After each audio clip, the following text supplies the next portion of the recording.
I remember my first day और आज ये आखिरी का दिन। Nothing like our OG set. तो ऐसे सारे फ्लैशेस मुझे मेरे आंखों के सामने आ रहे हैं, वापस किसी शो में या किसी प्रोजेक्ट में एक साथ होंगे या नहीं। तो इतनी मेमोरीज थी क्योंकि वहाँ पे सजाया था, फ्रेम्स रखी थी, because I was not expecting 10 years 15-20 years का लीप। Hi, welcome to Telegram. Hello, thank you. सबसे पहले तो ये जानना चाहेंगे, कुछ फेस्टिव शूट हो रहा है आज और लास्ट डे भी है। हाँ। क्या कहना चाहूंगी, कितनी एक्साइटमेंट है, नर्वसनेस है, इमोशनल डे है, what is the feeling? Excitement तो नहीं है, नर्वसनेस है, बहुत इमोशनल हैवी डे है।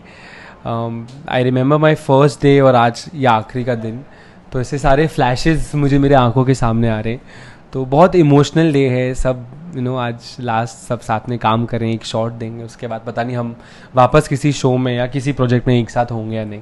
सो बस वही कश्मकश में। ओके, ये 3 साढ़े 3 साल की जर्नी रही है, उस दरम्यान में सेट भी बदल गए हैं, 3 सेट बदले हैं।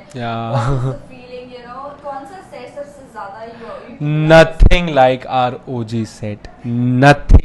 Nothing can come close to what Ghum was when it was in its original location. मैं इनफैक्ट आज वही बोल रहा था, मैंने कहा यार पुराने सेट पे होते ना आज तो इतनी मेमोरीज थी, क्योंकि वहाँ पे सबने अपने रूम को सजाया था, फ्रेम्स रखी थी। यहाँ हमने कुछ नहीं किया बिकॉज वी न्यू टेम्परेरी है, कुछ दिन ही है हम यहाँ पर, तो हमने कुछ ज़्यादा खास किया नहीं। So I think the old set, the previous set, will be missing it a lot. लिप की बात करते हैं, जब ये खबर सुनी तो what was your reaction? Sadness था, क्या था? बिकॉज ऑलरेडी आप लोग इतनी लंबी जर्नी हाँ जी। चलाते हुए आ रहे हो और लगातार टीआरपी में बने रहना, क्या लगता, क्या सुनने के बाद क्या रिएक्शन? जब न्यूज़ पहले सुनी थी ना तो थोड़ा शॉकिंग था, because I was not expecting 10 years 15-20 years का लीप, कितने साल का लीप। आई वॉज एक्सपेक्टिंग 1-2 साल का लीप आएगा, मैक्स 5 साल का। बट जब बताया गया कि नहीं, एक जनरेशनल लीप है और सब इतने बड़े हो जाएंगे, तो तब थोड़ा लगा है नहीं यार, ये तो मतलब एक अलग कश्मकश में फंस गए थे। समझ नहीं आ रहा था करना चाहिए नहीं करना चाहिए, क्योंकि एज यू योरसेल्फ सेड कि इतना पॉपुलर शो, रेटिंग्स में नंबर 2 नंबर 1, तो थी कश्मकश। In fact makers are very very very kind enough to understand, मतलब म्यूचुअली सब हुआ। They were trying to retaining us, but somehow हम स्टोरी में फिट नहीं आ रहे थे, बिकॉज ऑब्वियसली अब नई जनरेशन है, नया कास्ट है इतना बड़ा, तो they were trying the level best कि कुछ एक एमिकेबली म्यूचुअली कहीं हम जवान्स को साथ में रखें, बट दैट वाज नॉट, हम स्टोरी में अकोमोडेट नहीं हो पा रहे थे। तो it was a mutual decision कि हैप्पी नोट पे एंड करते हैं, अच्छे नोट पर एंड करते हैं। सो वही हुआ। What is the one thing that you are going to miss, from on set or from your co-actor?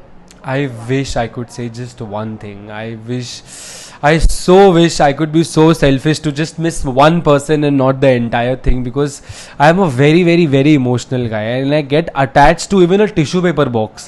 So मेरे लिए इतने सारे लोगों को पीछे नहीं छोड़ रहे हैं, एक्चुअली गलत होगा ये कहना। हम तो बाहर मिलते ही रहेंगे, हमारा ग्रुप है, हम सब बाहर मिलते रहेंगे, पार्टी करेंगे, ये करेंगे, बट वो होता है ना कि एक लंबे समय के लिए हम 12-12 घंटे साथ में एक दूसरे के रूम में पड़े रहना, खाना खाना, हंसना, रोना, झगड़े करना, वो बहुत मिस होगा। I'll miss the entire show यार, I'll miss the entire show.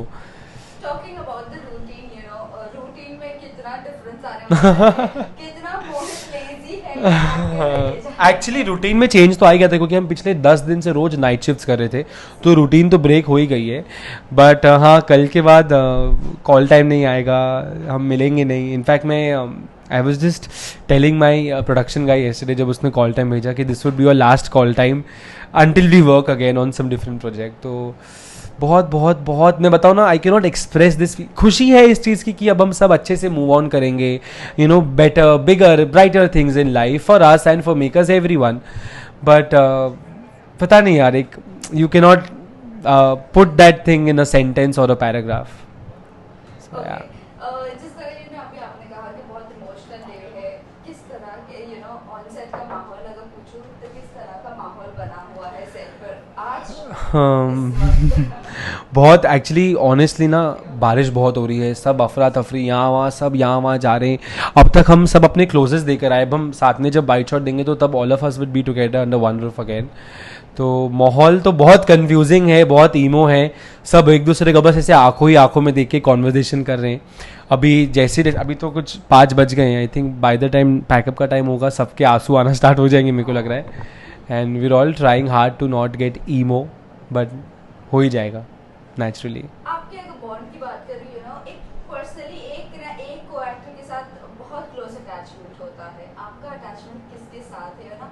What is the one thing that you are gonna miss about that person at home? So honestly, no, as I said, it would be very unfair to pick one name, but I am really close to Sheetal ji, Neil, Sneha. Aishwarya, obviously she left, so we have kind of accustomed the feeling कि अच्छा चलो वो चली गई है, but I'm really gonna miss Neil, Aishwarya, Sheetal ji, Sneha a lot. Kishori ma'am, everyone, especially Sheetal ji, तो she's my 3 AM friend यार. I call her at 2 AM कि मुझे ये प्रॉब्लम हो गई है, यू नो सेट पे आते आते हम फ़ोन पे बात करते हुए आते हैं, गाड़ी में जाते वक्त बात करते हुए जाते हैं. She is become my agony aunt I feel. And even Neil for that matter, I take so many advice, I look up to him so much on so many levels because him and me are not just co actors और friends, he is now my brother in law also and we follow that relationship very seriously. Even now जब मैं कभी उस पर मुझे बहुत गुस्सा आता है, आई जस्ट टेल हिम कि I am just waiting for my sister to come back and she will just you know whack you and stuff like that.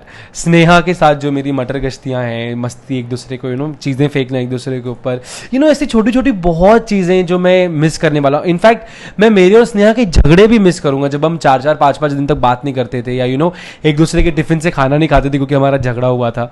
तो मैं ये बहुत सारी चीज़ें, you know I am gonna miss all of this and I am gonna take all of this with me in a bag and gonna cherish these memories throughout my life. 3-3.5 साल की जो journey है उसको अगर आपको describe करना हो, कैसे डिस्क्राइब करोगे? 3 वर्ड्स में.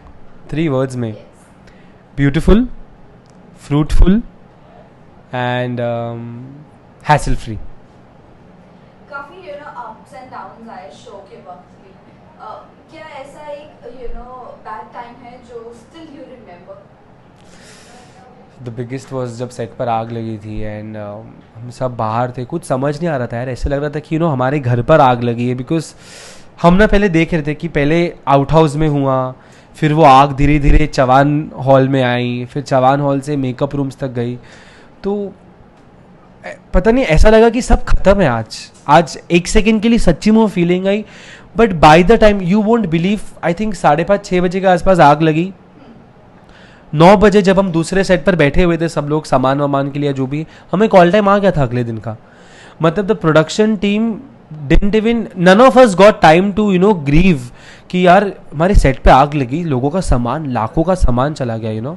सो you know as I was saying, next day call time आ गया था और इतना सब फास्ट हुआ कि कुछ समझ नहीं आया कि क्या हो रहा है. और आई रिमेंबर मैं पीछे से चुपके से अपने रूम में गया था अपनी गाड़ी की चाबी लाने के लिए. ना रिमेंबर कि जब मैं ना हमारे वो हॉस्पिटल के सेट से सीढ़ी उतर के आ रहा था, I tripped and I fell down and my associate came running, तो मुझे उठाया and by the time I came out within 2 seconds that area was blasted.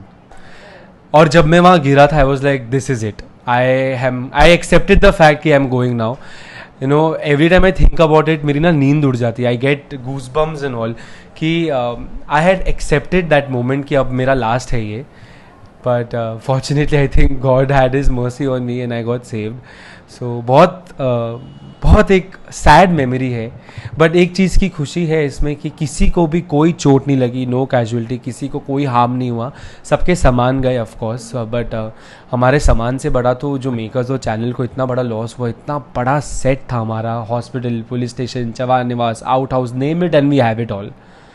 सो या इसके अलावा ये जानना चाहेंगे अभी न्यू कास्ट पे जो नेम्स आउट हुए हैं, हाँ जी, so how much you know them और क्या आपकी मुलाकात हुई है कभी, और what you people are expecting, क्योंकि आप लोगों ने जो लेगेसी बनाकर आई है जो टीआरपी वाली, वो मेंटेन कर पाएंगे नहीं कर पाएंगे, व्हाट इज द एक्सपेक्टेशन? देखो, I would only wish for the best and I wish all my luck, love and blessings to the new cast who is coming, because I know उनके ऊपर भी एक बैगेज होगा कि जो legacy हम jawans ने इतने साल तक रखी वो आगे उसको बढ़ाए. And I am sure they will, क्योंकि हमारे शो की एक खासियत है राइटिंग. मेकर्स ने इतनी अच्छी राइटिंग टीम रखी है, हमारे चैनल इतने अच्छे से सुपरवाइज करते हैं, तो आई एम श्योर स्टोरी बहुत इंटरेस्टिंग होगी जितनी मैंने सुनी है यहाँ वहाँ. और किसी को जानता हूँ, ऑफकोर्स 1-2 लोगों को नॉट पर्सनली नहीं जानता हूँ, देखा है टीवी पर and all of that, but I wish them all the good luck and चक दे फटे. और आई होप कि जो बेंचमार्क हमने सेट किया है वो उसको तोड़कर और ऊपर लेकर जाए, और सिर्फ हमारे बेंचमार्क तक ना रहे, और ऊपर तक लेकर जाए शो को ऊंचाइयों में. Okay, so lastly जानना चाहेंगे, what is in pipeline? Have you find another project or what is coming next? Of course, I am in talks with few people for work and all. I'm just hoping for it to get materialized. Touch wood, tu. अगर हो जाता है तो बहुत जल्द आपको पता चल जाएगा. So keep praying for me. Message to your fans and viewers. Message to fans and news यही होगा कि थैंक यू सो मच. आप लोगों ने इतने 3 साल में इतना प्यार दिया, इतना सम्मान दिया, respect the, love, care, attention, fame, everything. And really grateful for that कि आपने ना सिर्फ मुझे बट हमारे पूरे शो को इतना प्यार दिया, इतनी ऊंचाइयों तक लेकर गए. आपका क्रेज़ जो रोज़ रात को 8 बजे शार्प आप लोग टीवी के आगे बैठते थे, आई होप आप लोग वो अभी भी कंटिन्यू करें न्यू कास्ट के लिए. And just thank you so much. My heart is full of gratitude and love. Hi, this is Vihan V. Verma and you're watching me exclusively on Teleglam.